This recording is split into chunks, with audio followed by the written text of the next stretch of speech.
नमस्कार, बहुत स्वागत है आपका। न्यूज 18 आप देख रहे हैं और मैं हूं आपके साथ अंशिका पाठक। आज करगिल विजय के 25 साल पूरे हो गए हैं। प्रधानमंत्री नरेंद्र मोदी आज द्रास वॉर मेमोरियल में मौजूद रहेंगे। पीएम मोदी सबसे पहले द्रास में पुष्पांजलि अर्पित करेंगे और इसके बाद वो वॉल ऑफ फेम जाएंगे। इसके बाद वो सेना के शीर्ष कमांडरों से बातचीत करेंगे। पीएम मोदी द्रास दौरे के दौरान शिंकुला टनल का वर्चुअली उद्घाटन भी करेंगे। करगिल की लड़ाई में हमारे जवानों ने अद्भुत साहस दिखाते हुए पाकिस्तान सेना को खदेड़ दिया था। इस लड़ाई में हमारे 500 से भी ज्यादा जवान जो हैं वो शहीद हुए थे, जबकि 1000 से ज्यादा जवान हमारे घायल हुए थे। और इस दिन को, इस बलिदान को कभी नहीं भूला जाएगा। ये पराक्रम के 25 साल है, ये सेना के शौर्य के 25 साल हैं, ये विजय के 25 साल है, जहां मुंह तोड़ जवाब जो है दुश्मनों को दिया गया। सेना के शीर्ष कमांडरों से मुलाकात प्रधानमंत्री नरेंद्र मोदी करेंगे। सुबह 9:20 पर कार्यक्रम की शुरुआत होगी। शहीदों को श्रद्धांजलि दी जाएगी। बड़ा दिन है और करगिल विजय दिवस के रूप में आज की तारीख को मनाया जाता है। वीर शहीदों को श्रद्धांजलि अर्पित करेंगे प्रधानमंत्री नरेंद्र मोदी। 9:20 पर वो द्रास पहुंचेंगे। सुबह वीर शहीदों को श्रद्धांजलि अर्पित करेंगे। इसके अलावा शिंकुला टनल का वर्चुअली उद्घाटन करेंगे। सेना के जो शीर्ष कमांडर हैं उनसे आज मुलाकात की जाएगी। हमारे सेना के जवान, हमारे वीर सपूत, हमारे जितने भी शौर्य का जो कहते हैं कि सही तरीके से परिचय देता है वो है सेना, जो अब हमारे बीच नहीं रहे, जो शहीद हो गए हैं। आज उन्हें याद किया जा रहा है और हर दम उन्हें याद किया जाता रहेगा। इसी के साथ कई ऐसे सेना के जवान हैं जो घायल भी हुए थे।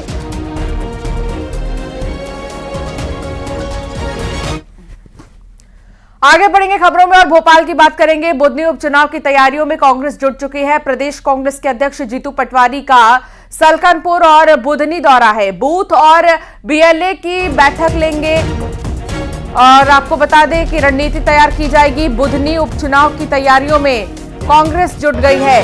जब विधानसभा चुनाव हुए थे 2023 में तो बुधनी से शिवराज सिंह चौहान कैंडिडेट थे, लेकिन उन्होंने विदिशा से लोकसभा का चुनाव जीता और अब बुधनी में उपचुनाव हो रहे हैं। उपचुनाव की तैयारियों में कांग्रेस पार्टी जुट चुकी है।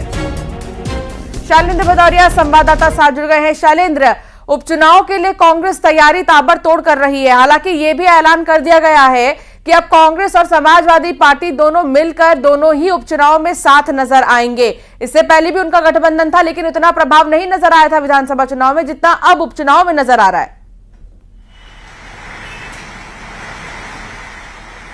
देखिए, बिल्कुल अंशिका, आपने ठीक कहा कि मध्य प्रदेश में चुनाव की तारीखों का ऐलान नहीं हुआ है, लेकिन विजयपुर और बुधनी दो जगह जो है वो रिक्त घोषित कर दी गई है और जल्द ही उन पर तारीखों का ऐलान भी होगा। और इन्हीं दोनों सीटों पर अब कांग्रेस ने तैयारियां शुरू कर दी है। आज इसी कड़ी में मध्य प्रदेश कांग्रेस के अध्यक्ष जीतू पटवारी आज सलकनपुर और रहटी ब्लॉक के कार्यकर्ताओं के साथ मुलाकात करेंगे। सुबह 10:30 बजे के आसपास वो राजधानी भोपाल से रवाना होंगे और 12 बजे वो वहां पर पहुंचेंगे। देखिए, बीएलए कार्यकर्ता है और बूथ मैनेजमेंट के जो कार्यकर्ता है उनके साथ ये बैठक करेंगे। देखिए, जो केंद्रीय मंत्री शिवराज सिंह चौहान के विदिशा से लोकसभा सांसद बनने के बाद ये सीट खाली हुई है। हालांकि इस सीट पर कांग्रेस ने कई दिग्गज नेताओं को मैदान में उतारकर देख लिया है, लेकिन अब तक कांग्रेस को इस सीट पर जीत के लिए बहुत मेहनत करनी पड़ी, लेकिन अब तक उनको जीत मिली नहीं है। लेकिन इस बार चूंकि शिवराज सिंह चौहान मैदान में नहीं होंगे, कोई नया चेहरा मैदान में होगा और यही कारण है कि कांग्रेस इस सीट पर अब दमखम दिखा रही है। राजधानी भोपाल से सटी हुई सीट है और लगातार यहां पर देखिए, पिछले दिनों हमने देखा कि जो प्रभारी थे जयवर्धन सिंह, उन्होंने एक बैठक बुलाई गई थी जिसमें तमाम जो कार्यकर्ता है वो पीसीसी पहुंचे थे और जीत को लेकर रणनीति बनी थी कि आखिर क्या किस तरह की रणनीति होगी। और सबसे बड़ा मुद्दा जो है वो सीट पर जो है वो कांग्रेस लगातार उठा रही है, वो है अवैध उत्खनन का। इसके अलावा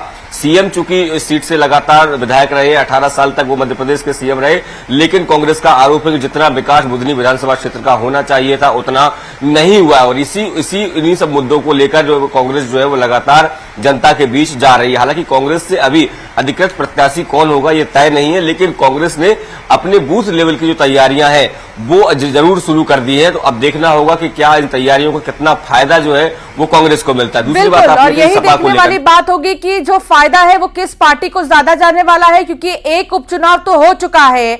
इस उपचुनाव के बाद आने वाले उपचुनाव में किसका कितना प्रभाव होगा, यही देखने वाली बात होगी। शैलेंद्र, बहुत शुक्रिया जानकारी साझा करने के लिए। इंदौर की बात करेंगे, जहां इंदौर में न्याय नगर एक्सटेंशन में निगम ने बड़ी कार्रवाई की है और अवैध मकानों पर बुलडोजर चलाने पहुंचा निगम अमला। निगम के अमले के सामने महिलाएं खड़ी हो गई हैं। बड़ी संख्या में पुलिस बल भी तैनात है और 7 दिन पहले ही नगर निगम ने निशान लगाए थे, जिसके बाद यहां पर महिलाएं खड़ी नजर आई।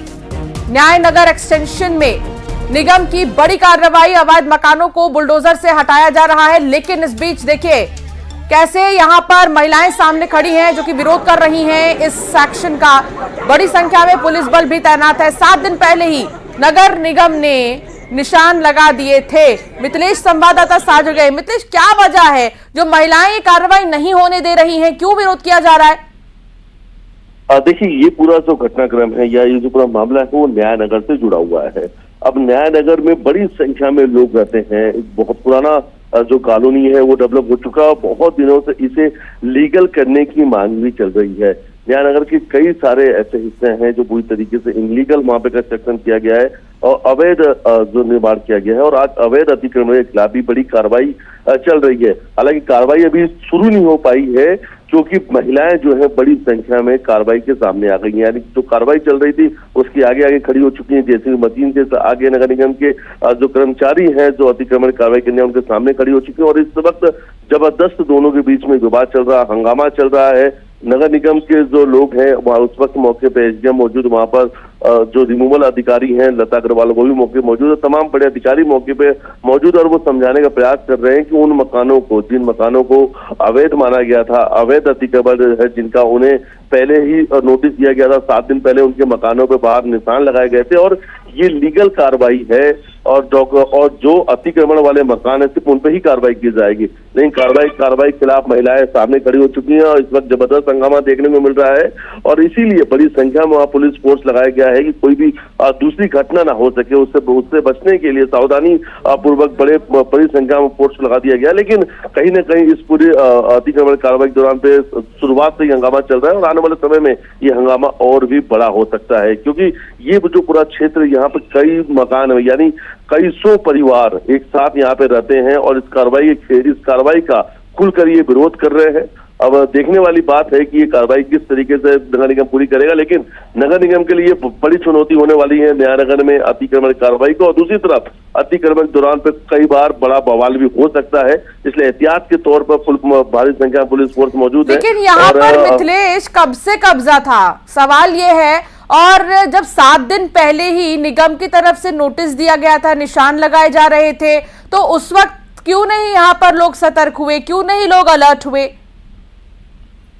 देखिए, वैध और अवैध की अगर बात की जाए तो ऐसे इंदौर में करीब 60 से ज्यादा जो कॉलोनियां है जिनकी लड़ाई चल रही है, जो कोर्ट में मामला लंबित है और तमाम अलग अलग जगह पर।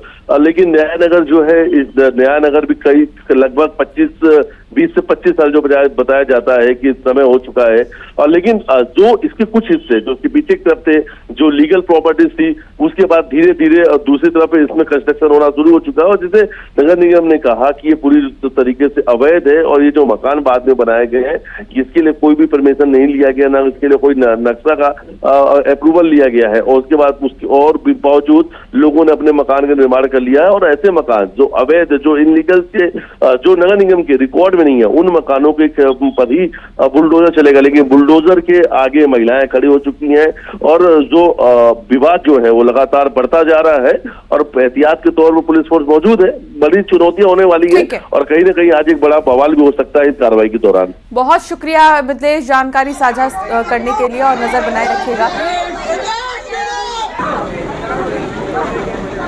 और अब बात मुरैना की होगी, जहां प्राइवेट अस्पताल में बड़ी लापरवाही देखने को मिली है। डॉक्टर ने मरीज को सैंपल की दवा दे दी है। सैंपल की दवा खाने से मरीज की तबीयत खराब हो गई है। सैंपल की दवा से मरीज को इन्फेक्शन हो गया है। गुस्साए परिजनों ने अस्पताल में जमकर हंगामा काटा है। मुरैना का ये मामला, जहां प्राइवेट अस्पताल में लापरवाही देखने को मिली है और डॉक्टर ने मरीज को एक सैंपल की दवाई दे दी है। दरअसल सैंपल के बाद ही जो है टेस्ट और किया जाता है और जिसके बाद दवाई को मंजूरी मिलती है। लेकिन एक डॉक्टर की तरफ से जो सैंपल रखी गई थी दवा की, उसी को दे दी गई मरीज को, जिसके बाद मरीज की तबीयत खराब हो गई। मरीज की दवा से बहुत ज्यादा इन्फेक्शन होने लगा। गुस्साए परिजनों ने हंगामा काटा है। अमित संवाददाता साथ जुड़ चुके हैं। अमित, क्या जानकारी आपके पास? क्या डॉक्टर को ये नहीं पता था कि ये सैंपल की दवा है?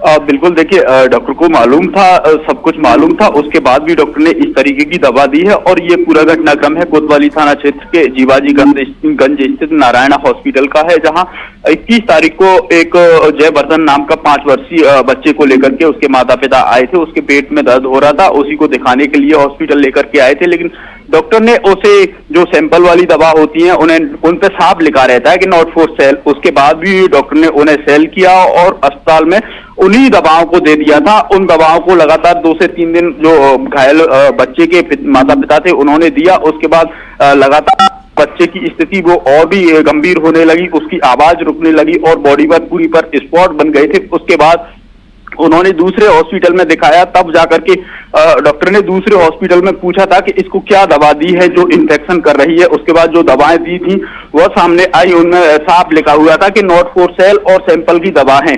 उसके बाद जब डॉक्टर ने कहा था कि ये सैंपल वाली दवा है और इनको नहीं देना है, ये इन्हीं का इन्फेक्शन हुआ है, और एक दवा तो ऐसी थी उसमें मात्र महज 20 से 25 दिन एक्सपायरी डेट के बचे हुए थे। उस सभी दवाओं को बंद किया। उसके बाद जो घायल बच्चे के परिजन थे वो अस्पताल पहुंचे और वहां पर जमकर के हंगामा हुआ। उसके बाद भी अस्पताल प्रबंधक के द्वारा कोई किसी भी प्रकार का जो बात होती है वो सामने नहीं रखी गई। उसके द्वारा लगातार यही कहा जा रहा था कि सैंपल की दवा भले ही दी गई है लेकिन उनसे कुछ इन्फेक्शन नहीं हुआ है। उसके बाद जो घायल बेटे के परिजन थे उन्होंने आएंगे ही, लेकिन इस मामले में अब जांच की जरूरत है, क्योंकि अगर इतनी ज्यादा एलर्जी इन्फेक्शन हुए हैं तो वाकई में ये सवाल खड़े होंगे ही। बहुत शुक्रिया अमित जानकारी साझा करने के लिए। निवाड़ी ओरछा से एक दर्दनाक घटना सामने आई है। बेतवा नदी में अपने 3 बच्चों के साथ नहाने गई एक महिला के साथ हादसा हो गया। नदी के किनारे पैर फिसलने से महिला बह गई। मां को नदी की तेज बहाव में बहते देख बच्चों ने मदद के लिए चिल्लाया, लेकिन जब कोई पहुंचता मां नदी में दूर बहकर चली गई, जिसके बाद एसडीआरएफ और होमगार्ड के जवानों ने रेस्क्यू ऑपरेशन चलाया और महिला के शव को नदी से बाहर निकाला है। निवाड़ी ओरछा से ये दर्दनाक घटना सामने आई है। बेतवा नदी में अपने बच्चों के साथ नहाने गई थी, इसीलिए बार बार कहा जा रहा है बरसाती मौसम में इस तरह की नदियों से दूर रहें, कभी भी जलस्तर बढ़ सकता है। ज्यादा नदी के करीब जाना जान को हानिकारक हो सकता है। और ऐसे में देखिए यहाँ पर भी बेतवा नदी में एक महिला अपने बच्चों के साथ नहाने गई, लेकिन जैसे ही वो थोड़ी ही दूरी पर गई वो डूबने लगी, वो बहने लगी। बच्चों ने जब तक चिल्लाया, लोग पहुंचे, लेकिन महिला तब तक डूब चुकी थी, उसकी मौत हो चुकी थी। एसडीआरएफ ने रेस्क्यू ऑपरेशन चलाया और महिला के शव को नदी से बाहर निकाला है।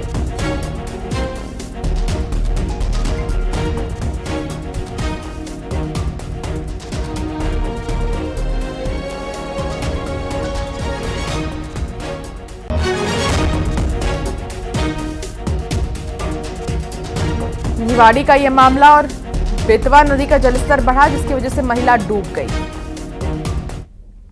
छत्तीसगढ़ विधानसभा के मॉनसून सत्र का आज अंतिम दिन है और मलेरिया डायरिया से मौत पर हंगामे के आसार नजर आ रहे हैं।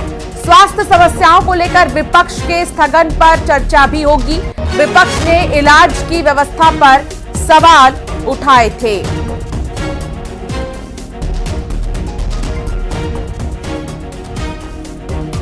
तो आज अंतिम दिन है मॉनसून सत्र का छत्तीसगढ़ में, आज भी हंगामे के आसार।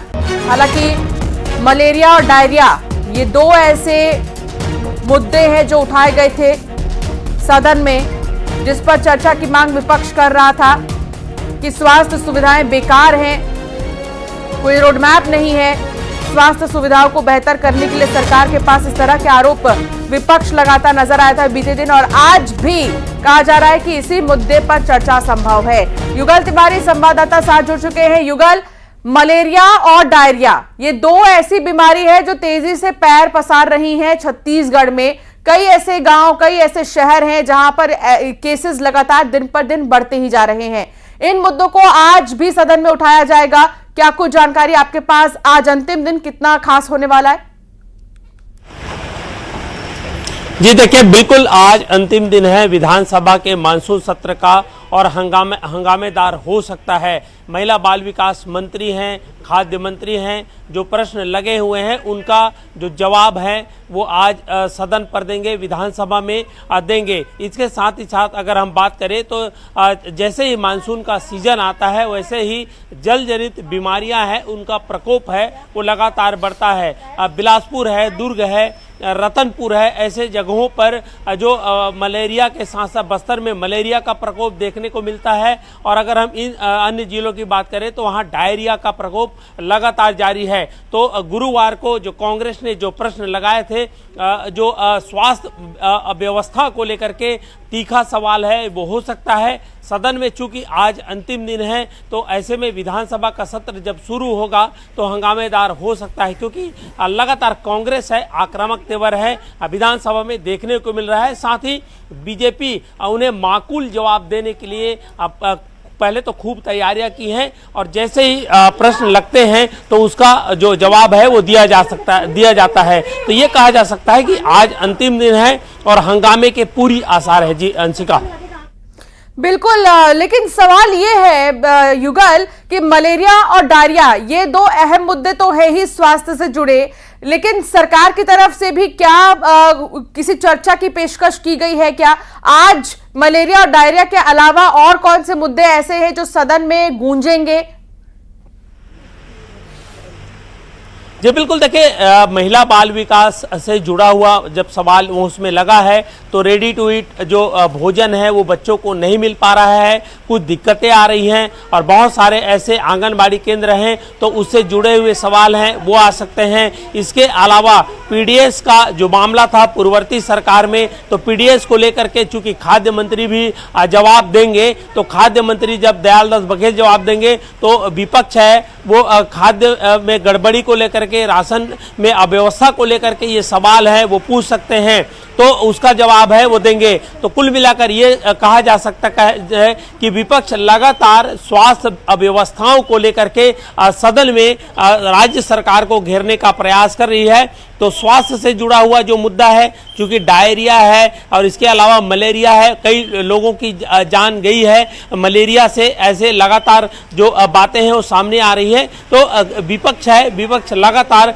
सत्ता पक्ष को घेरने का प्रयास है वो कर रही है। तो ऐसे में उन्हें जवाब भी दिया जा रहा है और साथ ही साथ विभाग से जो डेटा आता है, जो आंकड़े हैं वो भी सदन के पटल पर रखा जाएगा कि आखिर डायरिया मलेरिया से कितने जिले प्रभावित है, कितने लोगों की जान गई है। ये जो तमाम जो डेटाज हैं वो भी विपक्ष को उपलब्ध कराए जा सकते हैं। जी बहुत शुक्रिया जानकारी साझा करने के लिए युगल, आप बने रहिए हमारे साथ, आगे भी आपसे जानकारी लेते रहेंगे। तो मौजूदा समय में आज क्योंकि अंतिम दिन है आज सदन का, तो देखना होगा क्या डिस्कशन होगा। आगे बढ़ेंगे। छत्तीसगढ़ में बारिश का रिकॉर्ड टूट चुका है, बीते 5 सालों का रिकॉर्ड टूटा है। जुलाई में सामान्य से ज्यादा बारिश हुई है। प्रदेश में अब तक 487 मिलीमीटर बारिश हुई है। बीजापुर में 93% ज्यादा बारिश हुई है। सुकमा में 55% ज्यादा बारिश हुई है। नारायणपुर में 24% ज्यादा बारिश हुई है। तो बालोद में 49% ज्यादा बारिश हुई है। मोहला मानपुर में 22% ज्यादा बारिश हुई है। तो रायपुर में 4% कम बारिश हुई है। रायपुर में सबसे कम कहा जा सकता है कि बारिश हुई है, लेकिन बाकी इलाकों में नारायणपुर से लेकर और भी अन्य इलाके जहां पर बहुत ज्यादा बारिश हुई है। बीते 5 सालों के मुकाबले कहा जा रहा है कि रिकॉर्ड टूटा है और जुलाई में सामान्य से ज्यादा बारिश हुई है। बीजापुर में सबसे ज्यादा बीते 5 सालों की तुलना में 93% ज्यादा बारिश हुई है और सुकमा में तो 55% ज्यादा बारिश हुई है। तो ये कुछ ऐसे इलाके हैं, लेकिन रायपुर में तो बारिश कम हुई है। बावजूद इसके प्रभाव पड़ा है आसपास के शहरों का, जहां जहां बारिश हुई है रायपुर पर भी इसका प्रभाव पड़ा है। छत्तीसगढ़ में 5 सालों का रिकॉर्ड टूटा है और रिकॉर्ड टूटने की वजह से कहीं पर लोगों को राहत है तो कहीं लोगों के लिए आफत है ये बारिश। युगल तिवारी लगातार जुड़े हुए हैं। युगल, बीते 5 सालों का रिकॉर्ड टूटा है बारिश के मामले में, मौसम विभाग की तरफ से क्या कहा जा रहा है? देखिए अंशिका, बारिश को लेकर मानसून का पैटर्न बदला हुआ था। बीते लगभग 2017 के बाद इस तरह की स्थितियां थी कि जुलाई अगस्त में बिल्कुल बारिश नहीं होती थी, लेकिन इस बार 5 साल का रिकॉर्ड टूटा है और जुलाई के महीने में जमकर बारिश हुई है। अगर हम बस्तर की बात करें तो बस्तर में बीजापुर, नारायणपुर जैसे जिले हैं जहां पर 50%, 93% अधिक एक्सेस बारिश है वो दर्ज की गई थी।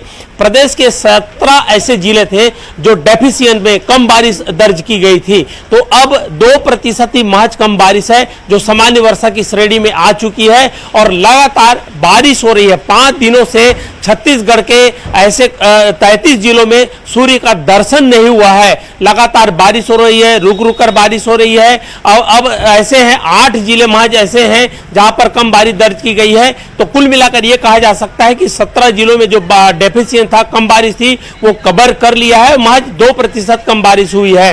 तो लगातार बारिश हो रही है। अब प्रदेश के नदी नाले उफान पर है। हमने कुछ दिन पहले न्यूज 18 में प्रमुखता से एक खबर दिखाया था कि प्रदेश के जो 48 डैम और जलाशय हैं उसमें से 40 डैम और जलाशयों के कंठ हैं वो सूखे हुए हैं, क्योंकि वहां पर 50% से कम बारिश है।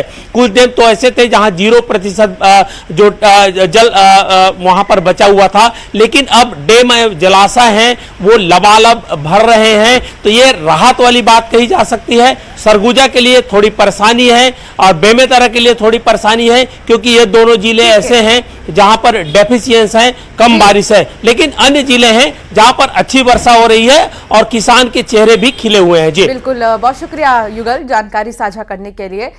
तो बारिश कहीं राहत है तो कहीं आफत। एक नजर टॉप 20 खबरों की ओर। करगिल विजय दिवस की आज 25वीं वर्षगांठ, वीर शहीदों को पीएम देंगे श्रद्धांजलि। सीएम साय आज जाएंगे दिल्ली, नीति आयोग की बैठक में होंगे शामिल। मंत्रिमंडल विस्तार को लेकर हो सकती है चर्चा। छत्तीसगढ़ विधानसभा के मानसून सत्र का आज अंतिम दिन, मलेरिया और डायरिया पर हंगामे के आसार। बुधनी उपचुनाव की तैयारियों में जुटी कांग्रेस, प्रदेश कांग्रेस अध्यक्ष जीतू पटवारी का सलकनपुर और बुधनी दौरा, बूथ और बीएलए की लेंगे बैठक। कमलनाथ ने सीएम डॉक्टर मोहन यादव को लिखा पत्र, विश्व आदिवासी दिवस पर सार्वजनिक अवकाश की मांग। 9 अगस्त को है विश्व आदिवासी दिवस। कटनी में कुएं के अंदर जहरीली गैस का रिसाव, 4 लोग कुएं में फंसे, राहत और बचाव कार्य जारी। निवाड़ी में तेज बहाव में बही 3 बच्चों की मां, एसडीआरएफ की टीम ने रेस्क्यू चलाकर महिला के शव को बाहर निकाला। मुरैना में प्राइवेट अस्पताल की बड़ी लापरवाही, सैंपल की दवा खाने से मरीज की बिगड़ी तबियत, गुस्साए परिजनों ने हंगामा किया। इंदौर में न्याय नगर एक्सटेंशन में निगम की बड़ी कार्रवाई, अवैध मकानों पर बुलडोजर चलाने पहुंचा निगम अमला, अमले के सामने खड़ी हुई महिलाएं। विदिशा के गंजबसौदा में बड़ी लापरवाही, कुएं में गिरा गौवंश, वार्ड नंबर 8 लवकुश नगर में गिरा गौवंश। अशोकनगर में 2 मुन्ना भाई गिरफ्तार, दूसरे छात्र के बदले में परीक्षा देने के लिए पहुंचे थे कॉलेज। मध्य प्रदेश छत्तीसगढ़ में झमाझम बारिश, कई जगह बिगड़े हालात। एमपी के 22 जिलों में भारी बारिश का अलर्ट, अब तक एमपी में 15.2 इंच बारिश की गई दर्ज। राजधानी रायपुर में टूटा पिछले 5 साल का रिकॉर्ड, 5 दिन से लगातार हो रही है बारिश। कोरबा में नशे के सौदागर पर शिकंजा, 4000 से भी ज्यादा नशीली दवाओं के साथ एक आरोपी गिरफ्तार। बिलासपुर में मलेरिया डायरिया का कहर जारी, मलेरिया के मिले 18 नए मरीज। बलरामपुर में घर के बाहर सो रहे 2 ग्रामीणों पर हाथी ने किया हमला, हमले में 1 की मौत, 1 ग्रामीण घायल। जबलपुर में निगम अधिकारी रिश्वत लेते गिरफ्तार, नल कनेक्शन के नाम पर 4500 की मांगी थी रिश्वत। उज्जैन में आपसी विवाद को लेकर युवक की गला रेतकर हत्या, 2 लोगों ने मिलकर वारदात को अंजाम दिया। गरियाबंद में मिड डे मील खाने से 11 बच्चों को हुआ फूड पॉइजनिंग, 4 को गंभीर हालत में किया गया भर्ती। और बुलेटिन में फिलहाल इतना ही, आगे भी खबरें जारी रहेंगी।